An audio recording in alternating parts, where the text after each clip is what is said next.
이나 다름없는 지방과 파혼한 30대 여성입니다. 정말이지. 이 인간들 때문에 제가 10년은 늙은 것 같아요. 차라리 처음부터 솔직히 말했으면, 물론 제가 그렇다고 다 이해해주진 못했겠지만, 그래도 이렇게 파혼까지 하는 일은 없었을 텐데, 왜 굳이 거짓말을 해서 이렇게까지 일을 키운 건지 이해할 수가 없네요. 그 얄팍한 거짓말이 언제까지 통할 거라고 생각했길래 그랬을까 싶기도 하고. 정말이지. 이미 다 끝났지만 그래도 생각하면 한심하고 또 한심할 뿐입니다. 남자친구와 함께한 세월도 아깝고, 어디서부터 어디까지가 진실이었고 또 어디부터 어디까지가 거짓이었는지조차 파악할 수 없기에 더욱 지나간 세월이 아깝고 안타깝기만 하네요. 더 아이러니한 것은 제가 남자친구를 좋아했던 이유가 바로 성실하고 정직하다고 생각했다는 거예요. 남들도 다 그렇다고 하면 할 말 없지만 제가 보기엔 남자친구는 소위 잔꾀를 부리지 않는 사람이었어요. 회사 일이건 회사 밖에서의 일이건 FM대로 했다고 해야 할까요?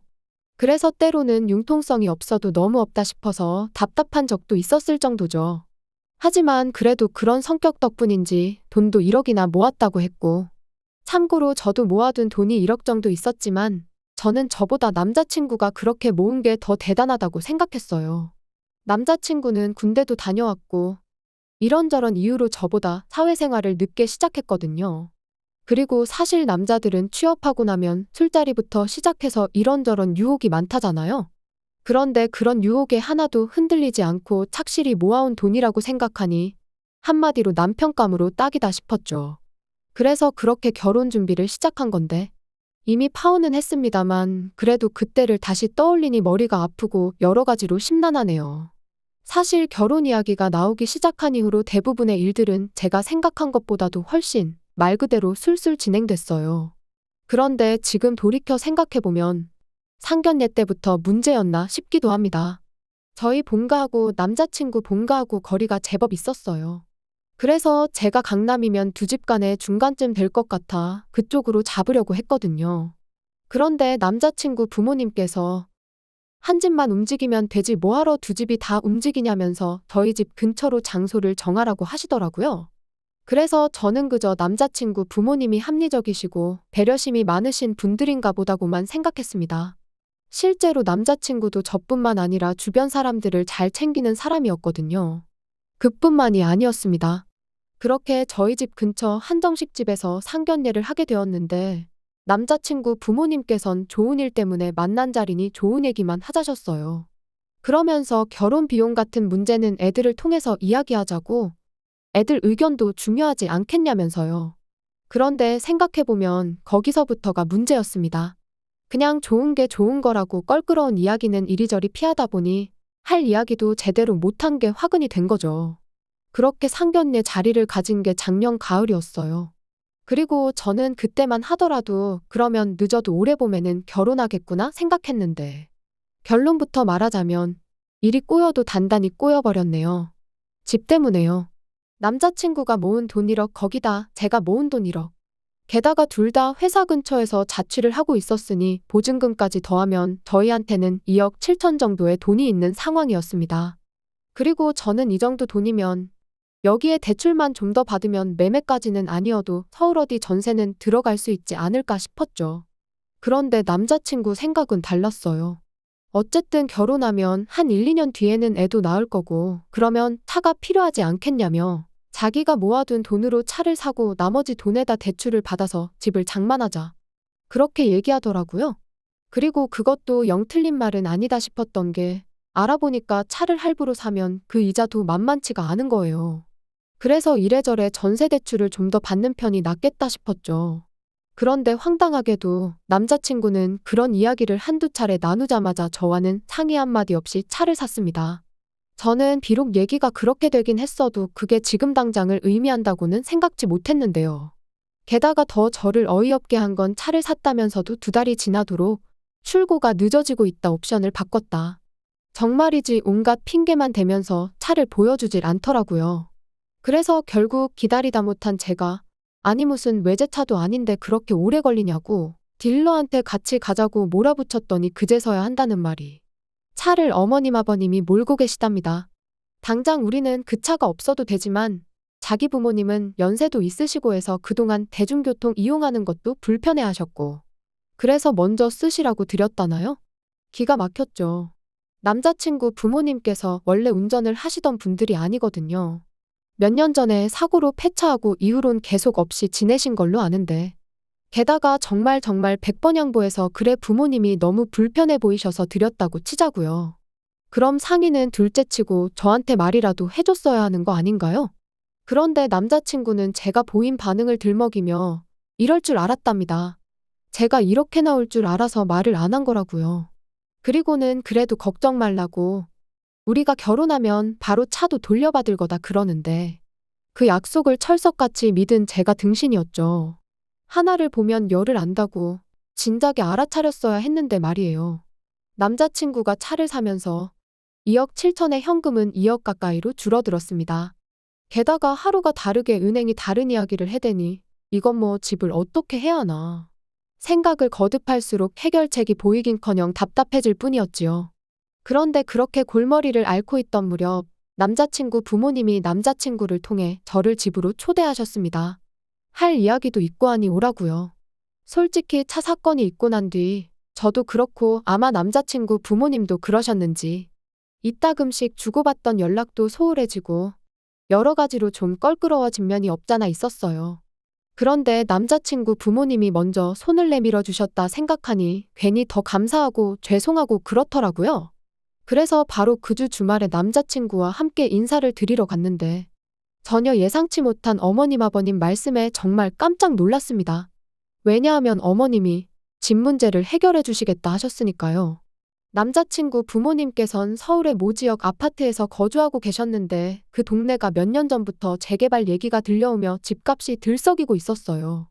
그런데 이제 어머님이 말씀하시길 지금 사시는 집은 팔고 지방으로 이사를 가실 거라대요. 그리고는 그러면 못해도 차액이 2, 3억은 될 거라면서 그 돈에 제가 모아둔 돈을 더해서 집을 해주시겠다는 거였죠. 생각지도 못한 어머님의 말씀에 정말 감사하면서도 기뻤어요. 하지만 한편으론 제가 어쨌든 1억이라는 돈을 보탬에도 불구하고 어머님이 더 큰 액수를 해주신다는 이유로 집의 위치, 구조, 평수, 정말이지 아주 사소한 것들까지도 전부 어머님의 선택에 달려있는 듯한 분위기가 왠지 좋지만은 않더라고요. 게다가 심지어 명의마저 남편과 저 공동 명의가 아닌 어머님 명의로 하라고 하셨을 땐 이게 맞나 싶었습니다. 남편 돈에 어머님 돈까지 더하면 제가 보태는 액수보다 훨씬 크니 당연한 거 아니냐는데 솔직히 납득하기가 쉽지 않았죠. 그런데 저희 부모님께선 그래도 그 큰 돈을 내어주시는 게 어디냐며 저를 나무라셨어요. 그러니 제 입장에선 부모님까지 제가 문제라고 하니 정말 제가 이상한 건가 싶어서 더는 어디다 물어보지도 못했네요. 아무튼 얼마 후 남자친구가 말하길 어머님 아버님이 사시던 집은 팔렸고 그래서 그 돈에 일부러 지방에 아파트 한 채를 사들이셨다나요. 그래서 이사도 한 달 안에 하실 것 같다면서요. 그리고 그때부터 제 마음이 바빠지기 시작했습니다. 내심 이러다 살림부터 차리고 결혼식을 하게 되는 건 아닌가 싶긴 했지만 정말 상황이 그렇게 됐다고 생각하니 솔직히 여러 가지로 심란했지요. 그래서 그때부턴 어떻게든 살림을 차리기 전에 식을 올릴 수 있으면 좋겠다는 심정으로 식장을 알아보느라 얼마나 바빴는지 몰라요. 한편 어느덧 시간은 흘러 어머님 아버님이 이사를 가시기로 한 당일이었습니다. 아무래도 어머님 아버님께서 멀리 이사를 가게 되셨으니 원래는 휴가를 내고 배웅이라도 해드릴 참이었어요. 이사 전으로 도와드릴 게 있으면 도와드리고요. 그런데 어머님께선 제가 와서 뭘 얼마나 할 수 있겠냐며 괜찮다고 절대 그러지 말라고 신신당부를 하셨습니다. 그래서 결국 평소처럼 출근에 일을 하고 있었는데 남자친구가 퇴근 후에 좀 만나자고 연락을 해왔더라고요. 분명히 저한테는 어머님 아버님 이사를 도와드리고 하루 자고 온다고 했었는데 무슨 일인가 싶었죠. 그리고 그날 저녁 남자친구가 하는 말이 어머님 아버님이 이사를 못 가셨답니다. 자기도 잘은 모르지만 잔금 처리에 문제가 생겨서 지방에 사두셨단 아파트에 들어가질 못하게 되셨다나요. 그래서 제가 그럼 지금 두 분은 어디 계신 거냐니까 원래 살던 집에선 어쨌든 나오셔야 했던 상황이었기에 일단 근처 모텔에 가 계시대요. 짐은 창고에 맡겼고요. 어머님 아버님 두 분이 얼마나 당황하셨을지 생각하니 어찌나 걱정되고 마음이 안 좋던지. 그런데 그때 남자친구가 하는 말이 그래서 말인데 저희가 계약한 집 그거 잔금을 좀 일찍 치르면 어떻겠냐는 거예요. 어차피 집주인은 이미 이사를 해서 비어있지 않냐면서요. 그리고는 그렇게만 되면 상황이 해결될 때까지 그래도 두 분이 편히 계실 수 있을 것 같다면서. 솔직히 기분이 좋지는 않았습니다. 차도 그렇고 이번엔 집까지 번번이 왜 남자친구 부모님이 먼저 개시를 하시게 되는 건가 싶은 게. 하지만 한편으론 어쨌든 상황이 상황인 만큼 제가 이런 이야기를 꺼내면 남자친구 입장에선 서운할 수도 있잖아요. 그래서 그냥 별다른 말은 안 하고 그냥 알아서 하라고 했어요. 그러자 남자친구는 고맙다면서 그러면 일단 제 돈부터 달랍니다. 어머님 아버님이 보태주신다는 돈을 제외하고 제가 보태기로 한 1억을 달라고요.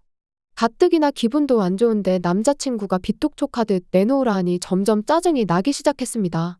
그래서 제가 일단 어머님 돈으로 잔금을 치르시게 해라. 그리고 우리가 시골리고 나면 그때 내 돈 1억을 드리는 걸로 하자고 했어요. 그랬더니 남자친구가 순식간에 얼굴이 벌개져서는 이 와중에 너는 부모님 걱정은커녕 계산기나 두드리고 있냐고 화를 내대요.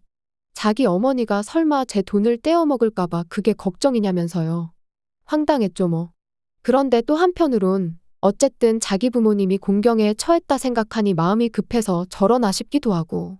그래서 일단은 미안하다고 했네요. 그리고는 집주인이랑 먼저 얘기부터 해보라고 나도 생각 좀 해보겠다고요. 그런데 이튿날 아침 어머님이 이따 좀 만났으면 좋겠다고 연락을 해오셨습니다.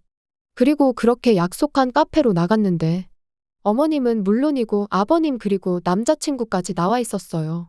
아버님이야 그렇다 쳐도 자기도 나오는 자리면 나온다고 말이라도 해주지 않은 생각에 좀 어이가 없었죠. 하다못해 무슨 이야기가 오갈 건지 귀뜸이라도 해주면 저도 나름대로 미리 생각을 좀 정리하고 나올 수도 있었을 테니까요. 아무튼 어머님께선 당신 아들한테 대충 들었지 않냐는 말로 말문을 여시더니 사실은 지방에 사두셨단 아파트에 이사를 못하신 이유가 사기를 당하셔서 그렇답니다. 그런데 제가 신고는 하셨냐니까 갑자기 말끝을 얼버무리시면서 그거 뭐 신고한다고 잡히겠냐 하시는데 아니 돈이 한두 푼도 아닌데 왜 이렇게 쉽게 포기를 하시는지 이해가 안 되더라고요. 게다가 어머님께선 저더러 그런 것까지 제가 신경 쓸 필요는 없다 하시더니 일단 돈이나 당신한테 보내라셨습니다.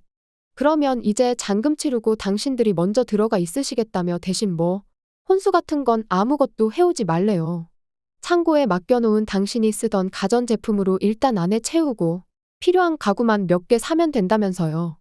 그래서 제가 그게 무슨 말씀이시냐, 언제까지 계실 생각이시길래 그렇게 말씀을 하시냐 했더니 일이 해결될 때까진 있어야 하지 않겠냐는데 신고도 안 하시고 사기친 놈 잡을 생각도 없으신 것처럼 행동하시면서 그런 말씀을 하시니 뭔가 쎄한 게 느낌이 좋질 않았죠.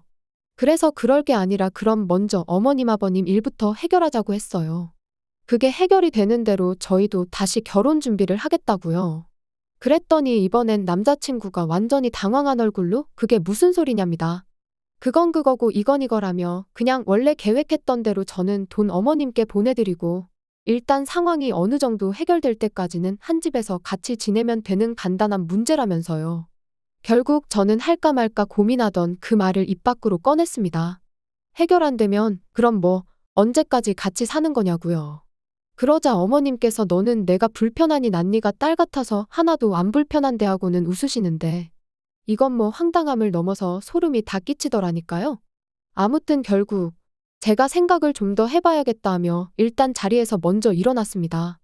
그랬더니 남자친구가 불이 나게 쫓아나와서는 도대체 갑자기 이러는 이유가 뭐냐는 거예요.